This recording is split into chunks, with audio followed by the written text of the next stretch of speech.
So for me, soul painting has been an amazing tool for trauma release, and I love sharing it with people. And I used to be so afraid and intimidated to go as far as calling myself an artist. So I'm gonna stand here today and call myself an artist. I am an artist.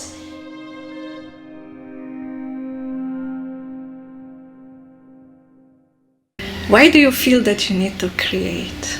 I absolutely love that question because it hits it right on the head, right in the question itself, right? It's a need.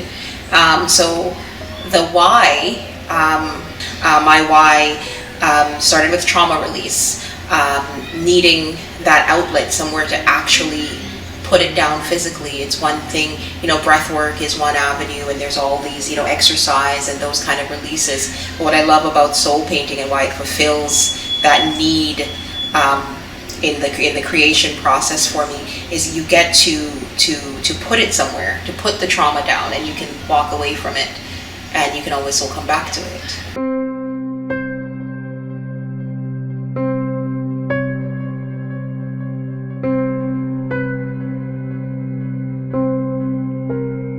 So do you still have your first painting? I do still have my very, very first soul painting. It's interesting to look at now because when I look at it now, it seems primitive, small. You can see the fear, the holding back, the uncertainty of what it was that needed to come through.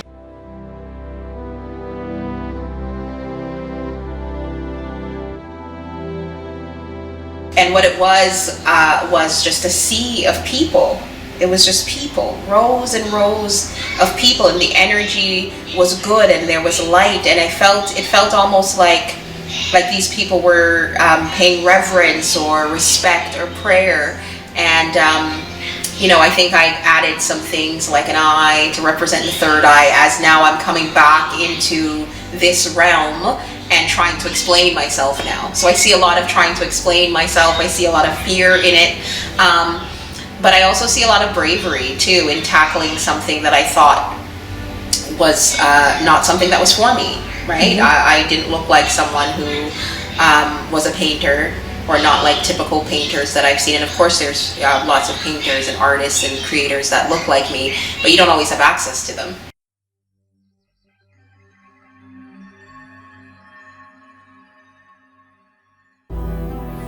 This one's interesting. This one's called the Peacock Goddess, and it was definitely one of the early ones. So sometimes I used to date them back then. I was gonna say sometime between March and June of 2017. It says March 11th, 2017. And this one started out there was no color. It was just the white canvas and all the strokes, everything was black and faded black, and it was really dark, and it really scared me. And what was interesting about it is that it came about in the wee hours of the morning, between like midnight and 4 a.m. and it gave me a feeling that related directly to my youngest sister, Kalia. And I felt like I had to like reach out to her, even though it was that time of the morning, but I felt fear around it. It felt very dark. And I kept trying to reach out to her, and I couldn't reach her. Fair enough, it's, the hours of the morning. And so I started adding the colors. I think literally trying to like eliminate the darkness, like shining the light, which in retrospect, like everything else, it was more about me and my journey and what I was going through than so much her. But what became interesting about it is around that same time, same day, when her and I got together,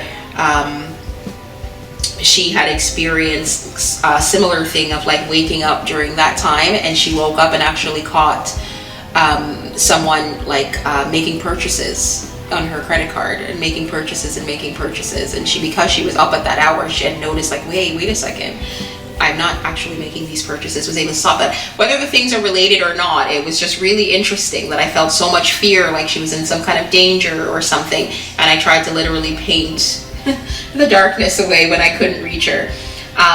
So, you know, that's how soul painting kind of works for me.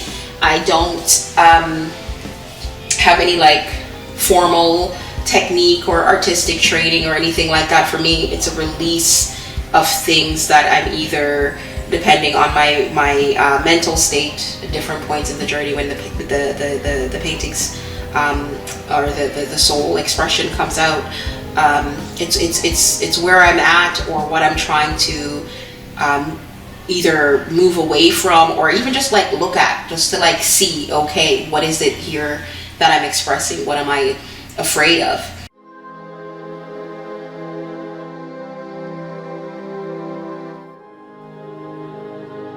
Look at her, like, look at this like almost like regalia, this, you know, her hair, this, I see a lot of like power and strength, even beyond like the deliberate things put in. Like, this is an actual representation of a sun. Like, I'm trying so desperately to create light, which speaks to how much whatever this was originally bringing up caused fear.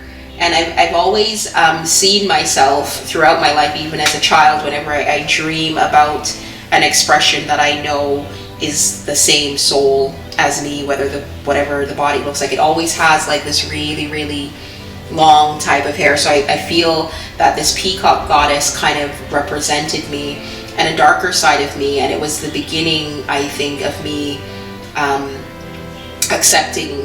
beginning to accept that darkness is a very important part of who we are. You're not going to be able to find the light, shine the light, be a part of the light until you fully embrace your darkness and face it.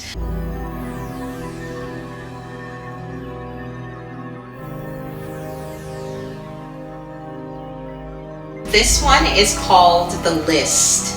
This was really big for me. I endured or experienced really awful childhood sexual abuse. And so for me, it created some really interesting avenues and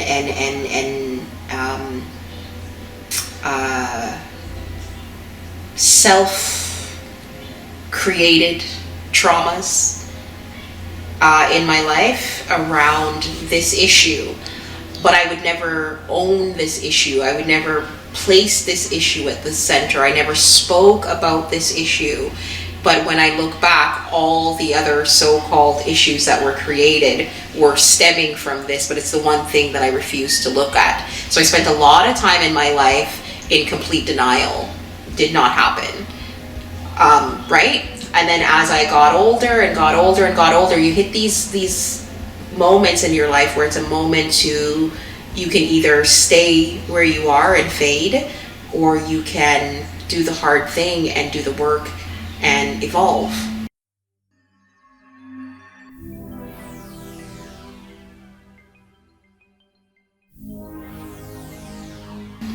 And so I hit one of those moments in my early 20s, and then, you know, me always thinking very cerebral, thinking that I'm smarter than the universe, and so I'm going to outsmart it. So I'm going to bend a little, and I'm going to admit that it happened. I'll give you that much. But I'm okay. I'm that one person that it didn't affect. Are you kidding? Look at me.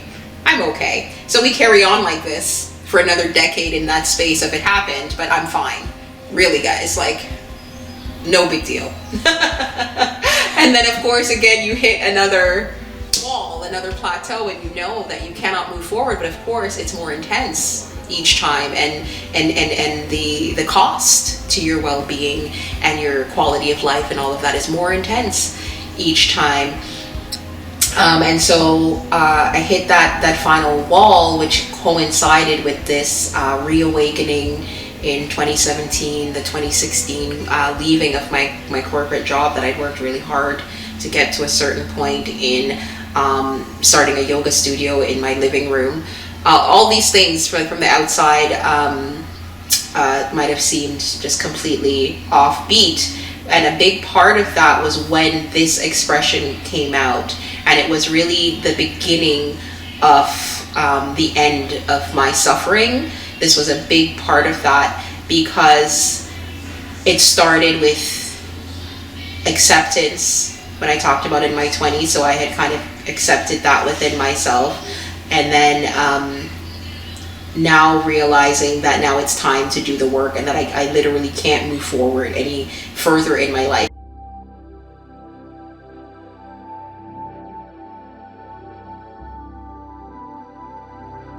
It's called a list because this is literally the names, and obviously I didn't write the names to be legible. And then also the reclaiming my power, my energy, calling it back to me at the same time as releasing that other individual's energy, their person, their everything that I've been carrying with me since our encounter, giving it back to them and taking back what's mine. And I like that the head is up, the eyes are straight ahead.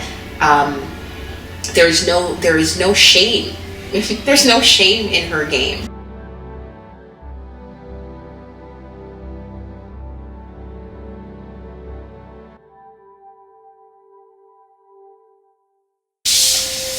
This one is called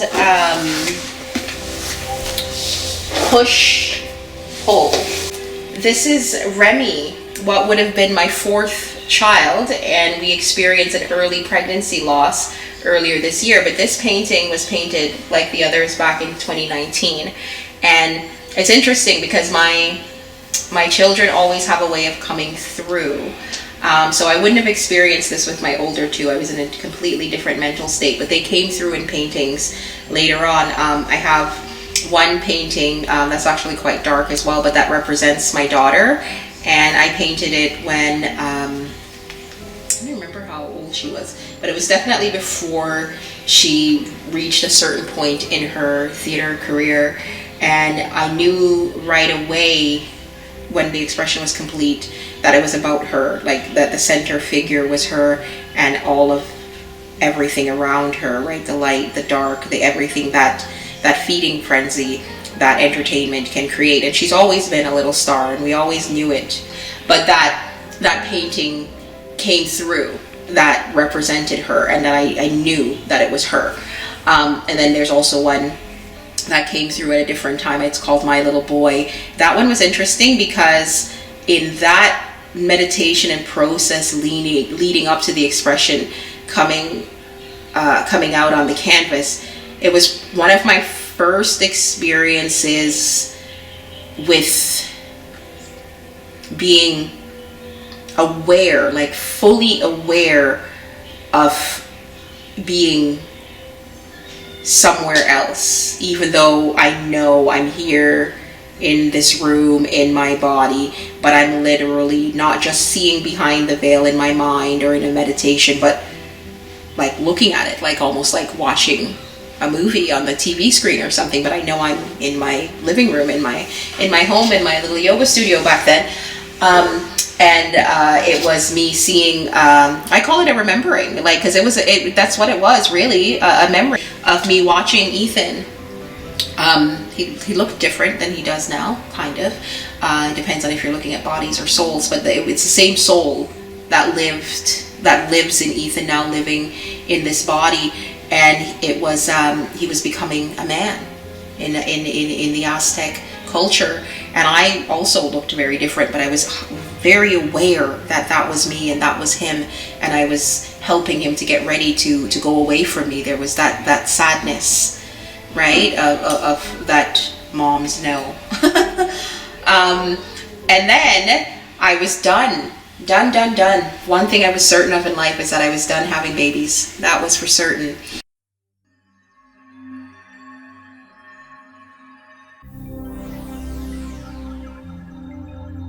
And then I had a soul painting experience, and it still hangs in my house. I finger painted it. I just felt called to do it with my fingers instead of a brush that day.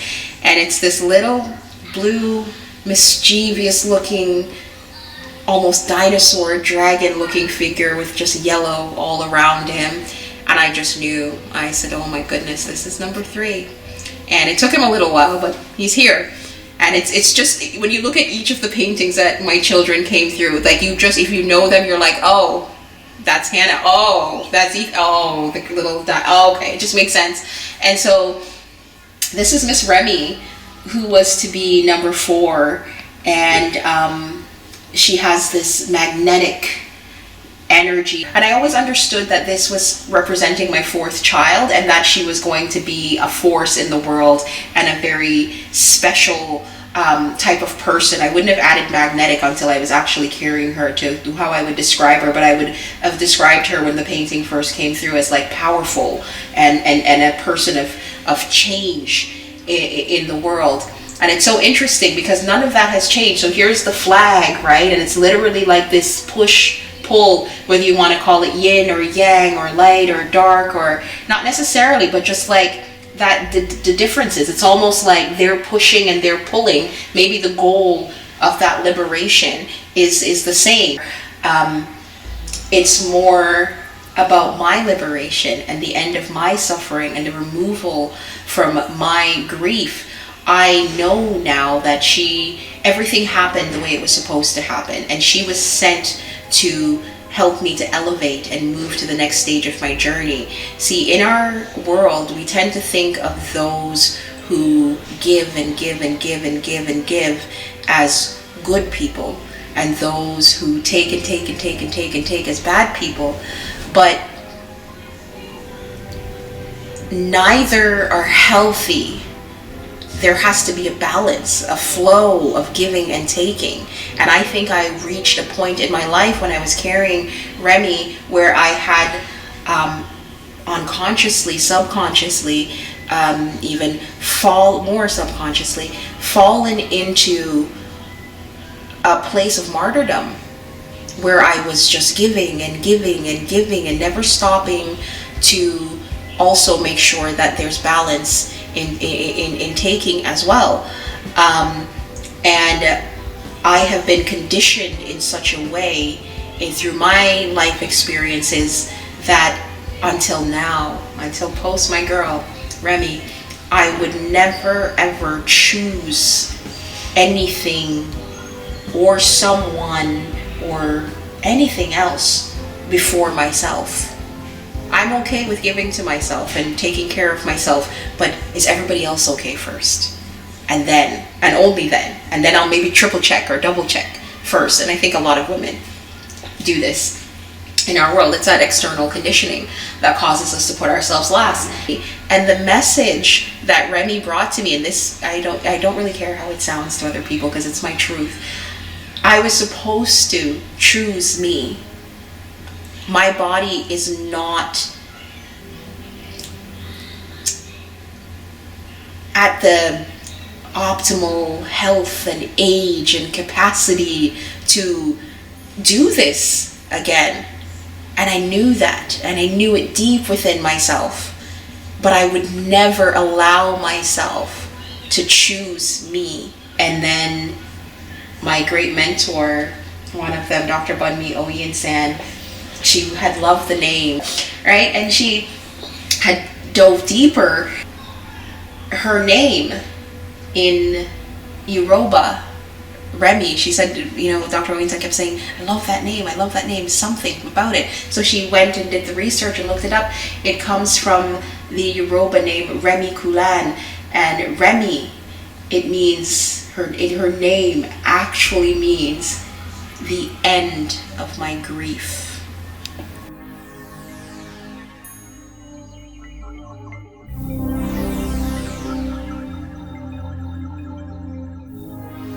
I'm celebrating her presence and what she brought into my world, into my table, and how she kind of did exactly that, like eliminating that push-pull. This flag for me now can stand upright.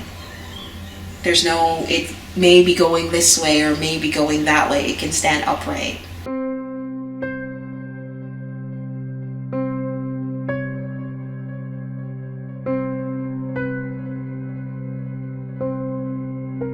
So I kind of left the painting sitting out, and I didn't want to have anything contrived or thought of, so I just kind of redid it. and left it. But I kept the blue hands, and I just kind of had like, you know, different strokes in there or whatever. I wasn't overthinking it, just allowing whatever came through to come through.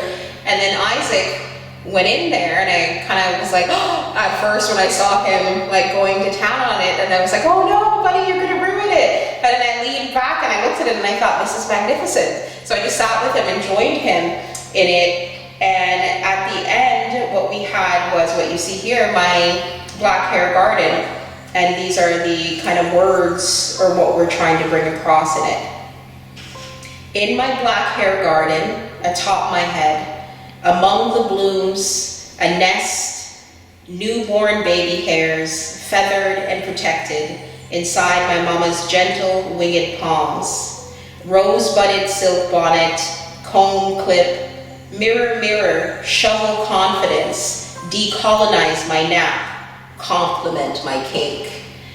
And I think those words are so beautiful and so important to hear, obviously for my son and for myself, but for everyone.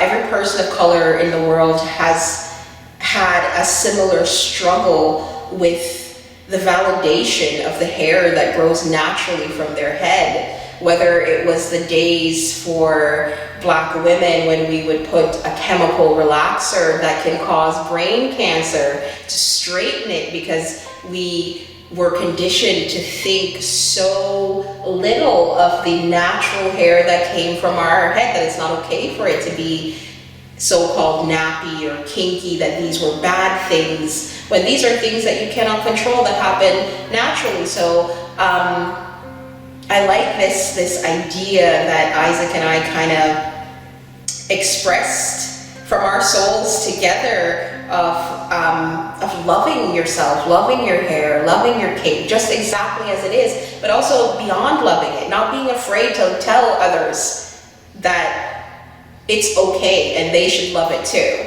as it is. So, I mean, it's a pretty simple idea, but I just absolutely loved it.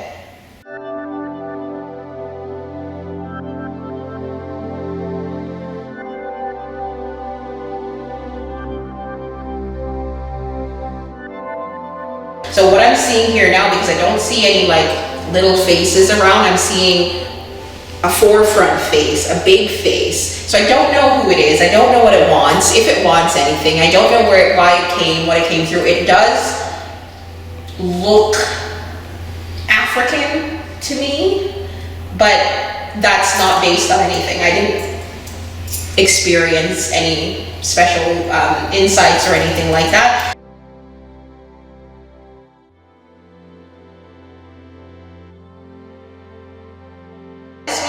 It's called Duppy Conqueror. So I'm Jamaican, and I'm sure it's widespread through the Caribbean and probably goes back to Africa. But in Jamaica, where I grew up, Duppy is a ghost, a spirit without body. And of course, like globally, there's a lot of fear around spirits. This one, as soon as I looked at it, that word just kept coming up in my mind, Duppy, Duppy, Duppy, Duppy. And there's this song, it's a Bob Marley song, where he talks about being a Duppy conqueror. And there's a saying in our culture, right, about a bull buck or a Duppy conqueror. And I've always taken that proverb, we talk a lot in Jamaican proverbs, and saying to mean that you are someone who is powerful from within yourself, and regardless of what's going on around you or any kind of stones or things cast against you, that you're someone that's going to be strong enough to conquer even the formless, even what cannot be seen to the naked eye.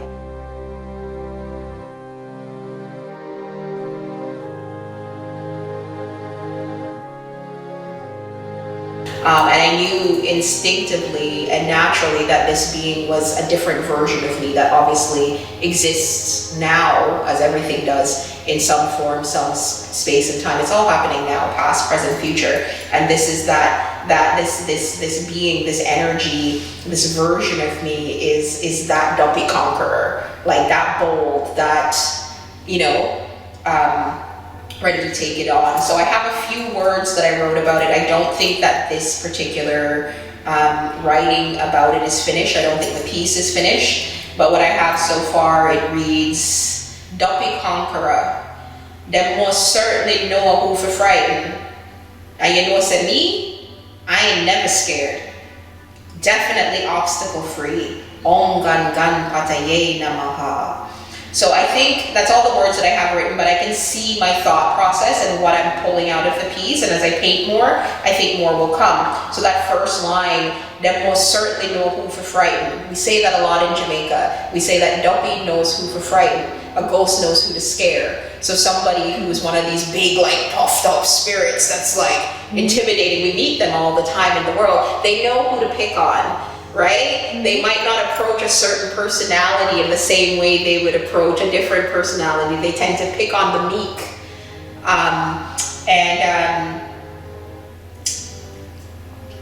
I'm never scared of that type of personality and that type of person. I think from a small child, even, you know, in Jamaica, in like we call it basic school, but it would be the equivalent of kindergarten here and whatnot, I was always that person where I will be friendly and get along with everybody else, but what will turn my darkness or bring it forward is when I see someone who has power, whether that's power of character, power of personality, confidence, or whatever it is in themselves, and then they choose to use it in such a way to humiliate, belittle, shame, or put down someone else. That's when my Duppy Conqueror comes out, because I'm not afraid of that. I see through that, and I hate that kind of use of power.